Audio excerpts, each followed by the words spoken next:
बिस्मिल्लाहिर्रहमानिर्रहीम। अस्सलामु अलैकुम वरहमतुल्लाहि वबरकातुहू। आज का जो हमारा सबक है 48वां सबक नंबर 48 निसाबुस्सर्फ, मुरक्कबात का बयान। मुरक्कब की जमा है मुरक्कबात। मुरक्कब किसको कहते हैं? वैसे तो इसका लुग़वी माना है मिलाया हुआ। मुरक्कब करना, तरकीब करना, यानी दो या तीन या ज़्यादा अल्फाज को जोड़कर जुमला बना लेना, इसको मुरक्कब कहते हैं। अमूमन हम कहते हैं ना, मदनी तरकीब में लाना, जोड़ना, कोई राह निकालना।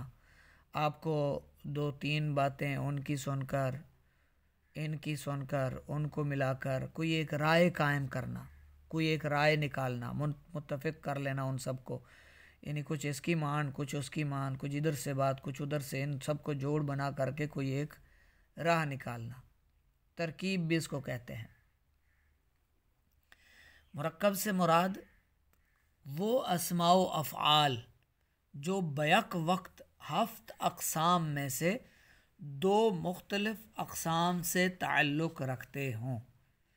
हफ्त अक़साम क्या है? सही, महमूज़, मुदाफ़, मिसाल, अजवफ़, नाक़िस, लफ़ीफ़। ठीक है, यानी वो एक ही वक्त में, वो लफ्ज़ एक ही वक्त में मुदाफ़ भी हो, नाक़िस भी हो, महमूज़ भी हो, मिसाल भी हो। ठीक है, एक ही वक्त में, तो उसके यानी वो एक ही वक्त में दो अक़साम से ताल्लुक़ रखते हों। मसलन अलवु, अलिफ लाम को हटा दें, अलवुन, ये महमूज़ुल फ़ा भी है, अलवुन हमज़ा आ गया, फ़ाइलुन। ठीक है, फ़ा कलमा में क्या है? हमज़ा है। अलवुन फ़ाइलुन, फ़ाइलुन के वज़न पर अलवुन, हमज़ा है शुरू में, तो ये महमूज़ुल फ़ा है। अलवुन आखिर में वाऊ है, तो ये नाक़िस वावी है। यानी एक ही वक्त में ये महमूज़ भी है और नाक़िस भी है।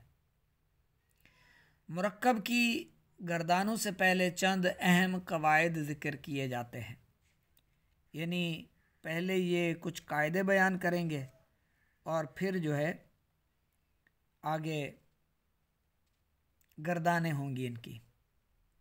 इनको इल्म सर्फ़ की रोशनी में मुरक्कबात कहते हैं। वैसे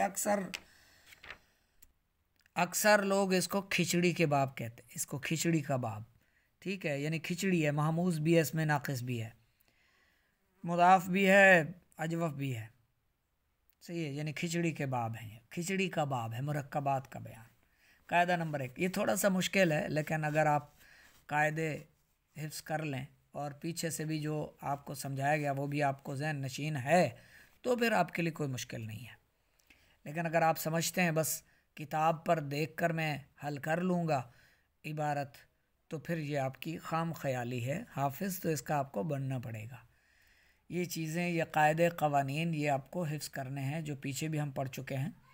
कायदा नंबर 1 देखें, महमूज़ और मुअत्तल। अच्छा, मैं इसको खिचड़ी का बाब अर्ज़ कर रहा था।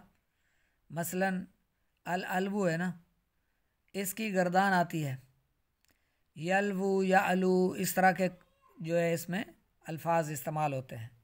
यानी एक ही लफ्ज़ है, उसमें महमूज़ भी है और नाक़िस भी है। तो अब इसको इसीलिए खिचड़ी का कहा गया। अब पहला कायदा देखें, महमूज़ और मुअत्तल के कायदे। मुअत्तल क्या है? मुअत्तल, ये आप शुरू में निसाबु सर्फ़ पढ़ चुके हैं ना, शुरू में आपको समझा दिया गया था। मुअत्तल क्या है? मुअत्तल, महमूज़ तो वो है ना जिसमें हमज़ा हो, महमूज़ और मुअत्तल। मुअत्तल क्या है? मुअत्तल है ना वो मिसाल, अजवफ़, नाक़िस, लफ़ीफ़। ठीक है ना, वो मुअत्तल है जिसमें यानी मिसाल हो, अजवफ़ हो, नाक़िस हो, लफ़ीफ़ हो। अच्छा, महमूज़ और मुअत्तल के कायदे अगर आपस में टकराएं, इख्तलाफ करें, एक दूसरे के मुखालिफ आ जाएं, तो फिर तरजीह मुअत्तल को हासिल होगी। जैसे यऊलू जो असल में यअवुलु था, यऊलू जो असल में यअवुलु था, इसमें कायदा महमूज़ حمزہ کو الف سے بدلنے کا تقاضا کرتا ہے. جو محموز کا قانون ہے وہ کیا کہتا ہے کہ حمزہ کو کیا کرو، الف سے بدل دو. ٹھیک ہے. جبکہ معطل کا قاعدہ کہتا ہے واؤ کی حرکت ماقبل کی طرف نقل کرنے کا مقتضی ہے. یعنی وہ چاہتا ہے، معطل کا قاعدہ چاہتا ہے کہ واؤ کی حرکت اس کے ماقبل کو دے دی جائے. لہٰذا معطل کے قاعدے کو یہاں ترجیح دیتے ہوئے واؤ کی حرکت ماقبل کی طرف منتقل کر دی گئی. ٹھیک ہے. یا اولو، یہ اصل میں کیا تھا، یا اولو تھا. صحیح ہے.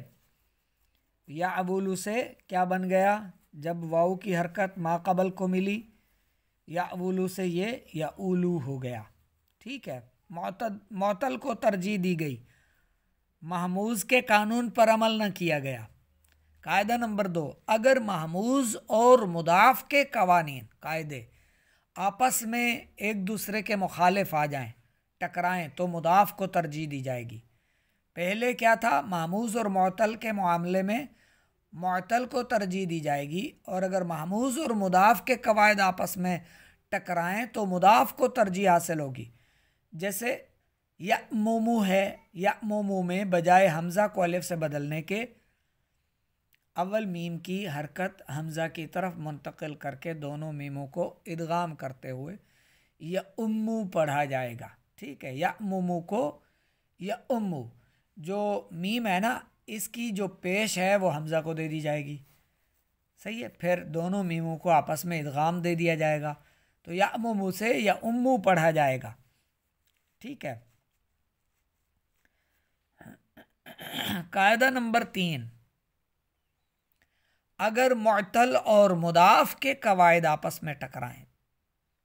پہلے کیا تھا، محموز اور معطل کے قاعدے، پھر تھا محموز اور مضاف کے قاعدے، اب ہے معطل اور مضاف کے قواعد آپس میں ٹکرائیں تو مضاف کو ترجیح حاصل ہوگی، معطل کو نہیں. وہاں پر پہلے قاعدے میں یعنی ایک ایسا لفظ ہے جس میں معطل بھی ہے محموز بھی ہے، تو وہاں پر معطل کو ترجیح ہے. لیکن اگر معطل بھی ہو اور مضاف بھی ہو تو وہاں پر معطل کو نہیں بلکہ مضاف کو ترجیح حاصل ہوگی. جیسے میوددن، اس میں اعلیٰ میں قاعدہ معطل کا تقاضا یہ ہے کہ واؤ کو یا سے بدل دیا جائے. جیسے میوزان ہم نے پڑھا تھا نا، میوزان، اس کو ہم نے اس کی ماقبل حرکت کے مطابق میزان کر دیا تھا. ٹھیک ہے. حرف علت لے آئے اور میزان کر دیا. میوددن، اس میں اعلیٰ میں قاعدہ معطل کا تقاضا تو یہ ہے کہ واؤ کو یا سے بدل دیا جائے، اور قاعدہ مضاف کا تقاضا یہ ہے کہ پہلی دال کی حرکت واؤ کو دے کر ان دونوں کا ادغام کیا جائے. پس قاعدہ مضاف کو ترجیح دیتے ہوئے یہ میوددن سے میودن کر دیا گیا. ٹھیک ہے. تھوڑا ذہن آگے پیچھے ہوگا، تسلی رکھیے، لیکن ان تینوں قاعدوں کو بھی حفظ فرما لیجیے.